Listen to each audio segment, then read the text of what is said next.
What is up, YouTube? Welcome back to the channel. Alright, long time no talk.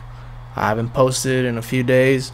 I've been trying out new tactics. I've been trying them out on foot champs. I've been trying them out on right now we're in division 3 because it reset with the season reset. I'm like 4 wins away from back to division 2 playing this exact team.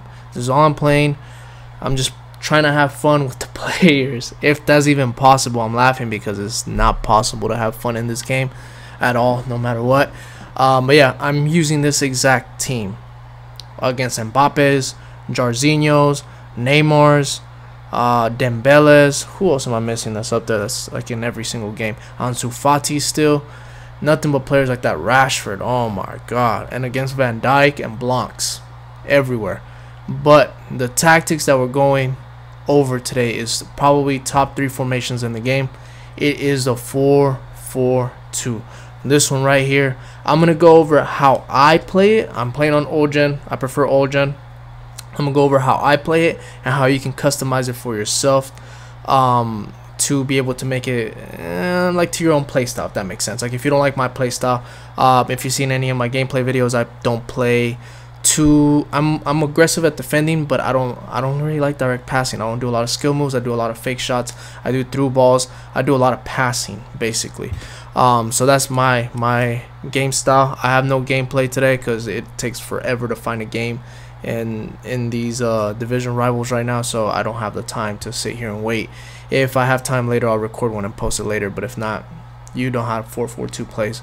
Let's go into the tactics. So defensive style balance with 37, depth 72. Alright, so this is the reasoning behind it. With 37, just because if you know me, I like to play compact. I like my defense to be very compact.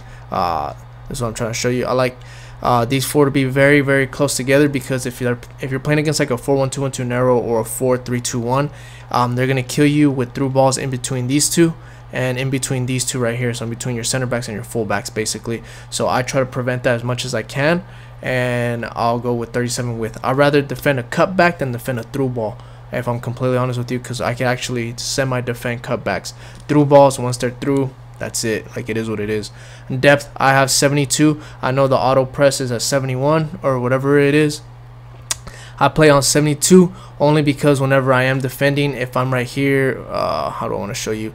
If I am, I guess you can use that example. If you see the back line, or if you see the 18, the outside of the box, once your opponent is passing the ball around right there and they're doing direct passing on you, because it will push your defensive line back, with the 72 depth, it pushes your defensive line forward, almost like a auto offsides trap if you want to look at it like that. But it basically pushes your defensive line a little bit more forward, and that's what I like. So I don't get that way. I get, how do I want to say this? That way I prevent cutbacks, if that makes sense. That's the whole theory behind that. But also it lets me press by myself very, very high up, and I like to press. That's why I have the 72 depth. If you don't like it and you're on old gen, just go straight into 55, 55, 57, somewhere around there, even as low as 53 if you're on old gen. If you're on new gen, you can go 57, 60 to be neutral, and 63 to be a little bit more aggressive. That's if you're on new gen and you don't like the 71 depth. For me, I'm playing 72 depth. If you like 71 depth, then just go ahead and play it. Alright, if you're on old gen, I do recommend trying out balance. It works for me. I don't like direct passing because I don't like my players to move out of position too much. I have one striker on getting behind, so he'll be making getting behind runs anyways, and I don't want my players to just be like so forcefully forward, if that makes sense. I don't want them to be too out of position. If you've seen my gameplay, I like to control everybody. So I play balance. If you don't like balance, then go ahead and switch it to direct passing. That's on both consoles, but I recommend trying balance at first. It gives you a little bit of a mixture of direct passing and forward runs, and I really like forward runs, but also like direct passing is okay. But balance gives me like a medium in everything. It lets me control where the players are gonna go, and I do a lot of creative runs, so that helps me out a lot. With 47, just a little bit more narrow than neutral, which is 50, just so my right mid and left mid can kind of cut inside a little bit, so I can do travelas outside of the box or finesse shots, whatever I need to do. Players in the box only 6. Corners and free kicks, you can do whatever you want here. I always play 1-on-1 because I just pass it, I don't really cross it. Players that you need here, just, you know, meta backline, as meta as you can get. If you can get one fullback that's good at going forward, like for me that's Hector Bellerin, then get one fullback that can go forward and try to build up through that side, and then you can send that fullback up if you need to. If not, just play a solid back four, like, you know, meta center backs. You know, Saliba is pretty good, he's only like 5k. Varane is really good, he's like 30. You know, players like that. Center mids, I try to get one box-to-box center mid, so for me that's Williamson, and then one defensive-minded center mid, which is Coquelin. Obviously, I'm playing on Arsenal past and present, so that's like as best as I can do right now until I get somebody else. But try to get, you can get two box-to-box center mids, or one defensive-minded center mid and one more attacking-minded center mid. So you could do like a Tchouaméni and a Bellingham, for example, or you could even go Bellingham and Modric, players like that, you know, in the center mid. Box-to-box center mids if you can, or one defensive, one box-to-box.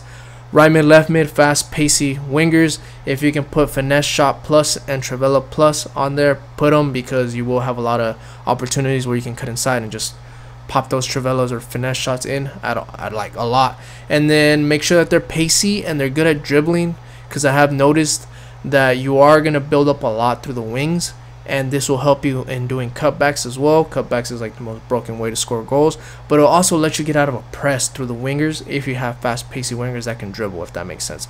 And also make sure your fullbacks can pass the ball, so you can do like over the top through balls, because if they can't, you're gonna lose the ball every single time when you're getting pressed, and that sucks. So get fullbacks that can pass the ball. And then both strikers, you can play one actual striker and one more of a ball carrier striker, so you can get like a Messi and like a Ronaldo, if you want to look at it like that. I play like a number 10. I play Odegaard, so he can get the ball to his feet, dribble around and do through balls to Trossard, which is my main striker, so he can actually score some goals. So make sure you have one fast pacey striker like a Leao. You can do Ansu Fati, players like that are just really good at shooting. Rashford, players like that. Mbappe is a prime example. And then to the left, you can put somebody like a Messi, somebody that can dribble a little bit more. You can do like a Dembele. Oh, Neymar will be perfect here. Neymar will be the perfect example. That's who you should put right there.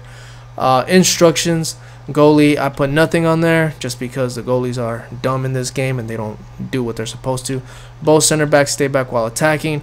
Right back stay back conservative overlap, and left back stay back conservative overlap.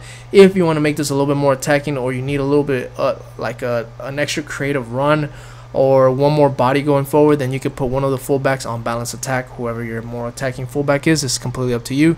Both center mids are stay back while attacking cover center on both of them. Right back, oh sorry, not right back. Right mid, come back on defense against a bus or cross. That's it. I was messing with come short. I was messing with getting behind. And when you don't have a direct passing tactic, it just lets whoever, how do I want to say this? Okay, this is my example. Pelova for me is a high-low, and Smith Rowe is a high-high. So because Pelova is a high-low, she makes aggressive runs without me doing any of this, without me putting any other instruction. Because she has high-low work rates, she makes aggressive runs in between my opponent's fullback and center back, which is what I love. But for example, my left mid, he's come back on defense against a box cross. He doesn't have a high-low. He has a high-high. He almost acts like a quote-unquote cam over there on that side, like on a 4-2-2. So he'll kind of drop a little bit deeper, pick up the ball, and then I can do finesse shots with him, you know, stuff like that. So I can distribute the ball more with him than with Pelova, because Pelova will be more of my striker, not even striker, a winger that can score more. So a winger that can build up and a winger that can score more. It just depends on the work rates. Honestly, look at the work rates and look and see who can play where. Hence why if I do want my fullback to attack, I'll make my right back attack, because I have a high-low on this right side, if that makes sense. Sorry I went on a rant, but work rates matter a lot in this game if you know how to use the work rates and you know how to pay attention to the work rates. Speaking of work rates, strikers, my left striker, the one that's like a quote-unquote number 10, almost like a cam, like a center forward, he's default everything. Just leave him as is, let his AI do the work for you, and your actual striker is going to be getting behind. He's going to be forcing runs left and right on this 4-2-2. So if you could get some, I mean not 4-2-2, 4-4-2. So if you could get somebody that can pass him the ball, that has like an incisive pass or anything like that, for me, Odegaard to Trossard, you're going to be loving life, because you can do over the top through balls to him, first time through balls, and if you have a fast pacey striker, those are goals like all day long. So trust me, try that out. If I have time later on, I'll record some gameplay for you guys, but that is the 4-4-2. Also, if I get 30 likes on this video, I will post this 4-1-4-1 tactic that I've been playing. That's really fun. It's very authentic football, not the most meta, but it is fun just to try to enjoy the game. 4-1-4-1. If I get 30 likes, I'll go over that, and then 50 likes and I'll go over 4-3-3. That one's hard. That one's been one of the hardest formations that I had to figure out. 4-3-3 to make it work. That it took forever. But alright guys, I'll catch you guys on the next one. Peace out. Let me know down below if there's any other tactics you want me to go ahead and record, and I will, or I'll figure out if I can make a meta. Working on some more 5-2-2-1, which is very ratty. Working on that too, and I'm working on a 4-3-1-2 and a 4-2-1-3. I got a long week ahead of me. Catch you guys on the next one. Peace.